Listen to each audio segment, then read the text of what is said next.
Santiago, go ahead. Hi, Tim. You have fought in many countries like Brazil, France, Croatia, and England, but not yet in Russia. How are you experiencing your first fight week over there? Growing up, everyone always has all these countries that I want to go visit. And, people always used to look at me kind of funny because I'm like, the one place I've always wanted to go visit is Russia. So it's kind of killing two birds with one stone, coming over here, fighting and get to see the country that I've always wanted to travel to. I got to walk around a little bit today, just kind of first day here, and it hasn't disappointed yet. Tim, you fought not that long ago against Valentin Moldavsky for the interim title. Not a lot has really changed since then if you look at the top of the division. How do you see your future if you beat Fedor? Do you have a specific route planned out? I got kind of something, you should always have somewhat of a plan. Win over Fedor. I don't know if that gets me right back into a title contention. Maybe have another fight. Maybe me and Czech go a third time. I also don't know what's happening with Minikov and their contract going on there, and Whitney's fighting from here on out. So maybe after this fight we have a number one contender fight, and just have to wait to see what happens with Ryan Bader and Moldovsky. Unfortunately. And on the other side of things, if things don't go my way and, Fedor gets the weight on me, I think, Maldovsky might step back and let Fedor fight for a belt, put a bow on it for him. Kobe, go ahead. Hi, Tim. Kobe from Pro Sports Podcasters in Canada. First off, Russia's on my bucket list as well, so I understand your excitement being there. But how's it going to feel for you to be really the bad guy in this situation? Hostile territory, famous opponent in his home country. Do you relish that, or is it going to be a little bit different for you? I take that. I embrace that. That's how many people get to experience stuff like that. That's the way I look at it. I'm like, the things that walking out here fighting a Russian, or the Russian, I suppose to say, in his home country. I don't think very many people can get to experience that. I think I have something comparable. I fought a Brazilian in Brazil, so I got to just hear the Udole chant. So I mean, it's kind of, it won't be. This will probably be a little more intense, but I do have a little bit of experience of that. And do you think that having already fought earlier this year gives you a slight advantage over Fedor considering the laid off? I don't think it was another guy with experience level is like, me. I've only had 22 fights, 23 fights. Then I think might, but Fedor's he has enough experience, enough fights that I don't think some time off's gonna hurt him at all. Adam, go ahead. Hi, Tim. Thank you for your time. Sort of piggybacking off the previous question, did you ever find yourself having as cliche as it sounds, a sort of a Rocky IV moment coming into Russia fighting the hometown hero, anything like that? No, that's I've been asked that a handful of times, a lot of interviews coming up, and if I was still living in Minnesota, it'd be a little more realistic because I'm in cold weather training. But unfortunately, I'm living in Vegas right now, so I didn't have any snowy mountains to climb. And one more question, please. If Fedor's actually, his record, despite being in the game for so long, it's been pretty good as of late. Is it hard to look past the aura of Fedor, given the time he's been in the sport? I think if you allow yourself to, like, you can probably get wrapped up in that pretty quick. Initially when the fights were announced for the first couple of weeks, I probably was, I'm fighting Fedor, and, didn't really 100% like focus on, all right, this is just a fight. The first couple of weeks I let myself drift off into that kind of thinking, but last month or so it's been, this is a fight, this is what I do, this is what I get paid to do, and this is for mine and my family's future. So I can't go out there thinking about oh man, I'm fighting Fedor. No, this is just an opponent and who's in front of my goals. Gabriel, go ahead.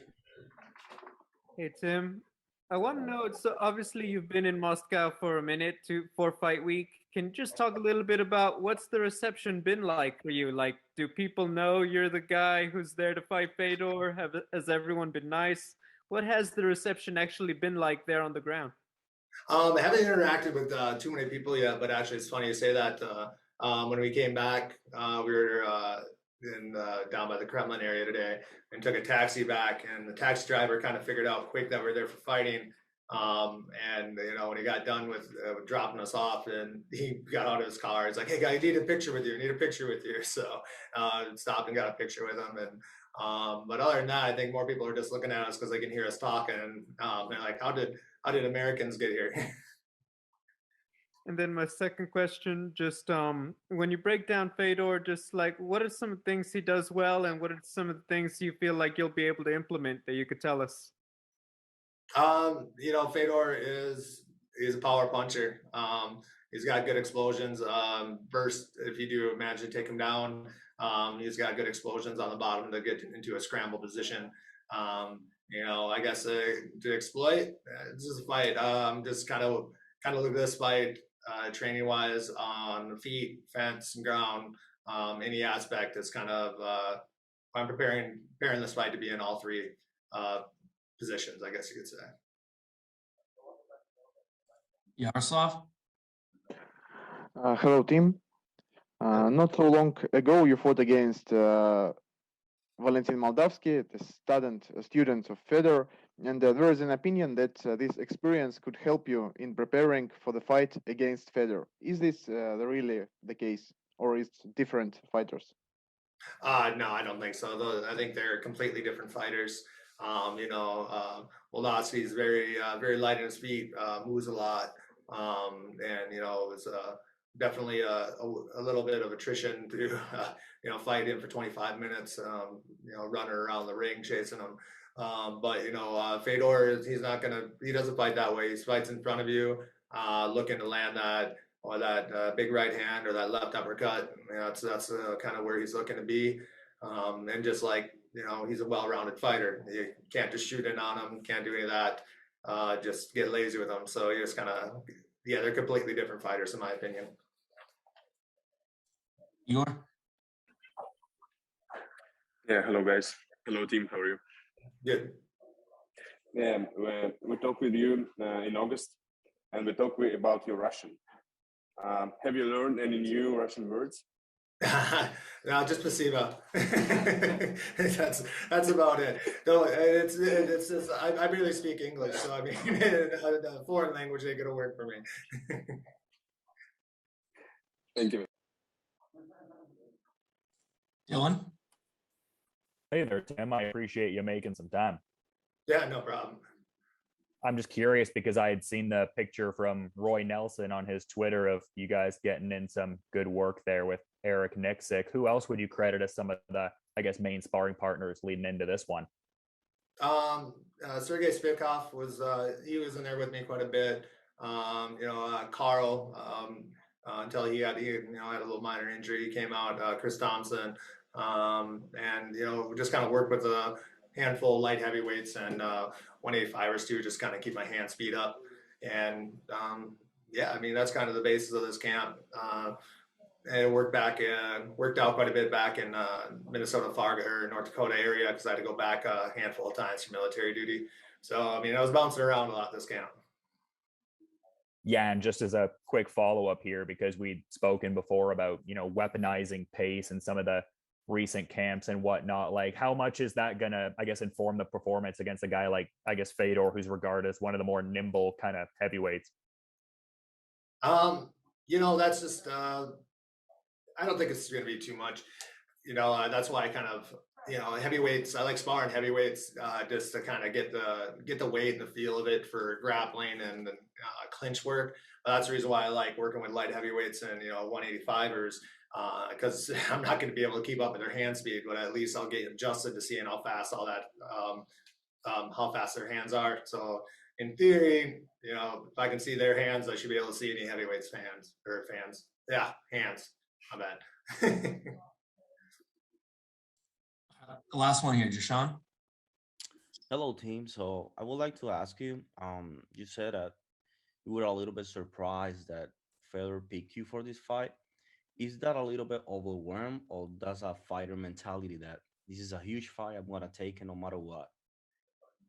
Yeah, initially with the names that they were throwing out there, Tim Johnson's pretty low, pretty low on the name power list.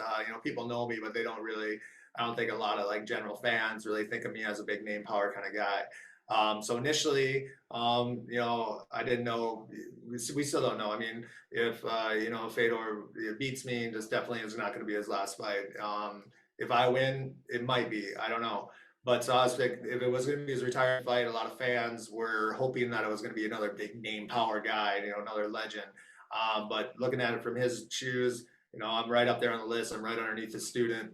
If he gets a win over me, he gets a chance to, potentially fight for the belt again. One more here from Yaroslav. Yaroslav, go ahead. Tim, when you had your first fight in MMA, Fedor was already an MMA star, was a legend of this sport. And which Fedor fight do you probably remember best? Maybe your favorite fight? Was it Crow Cop? Yeah, probably his Crow Cop fight. I had to think about it. Just a war between them two, because Crow Cop's a legend himself. All right, Tim, that was the last one, man. Thanks for the time.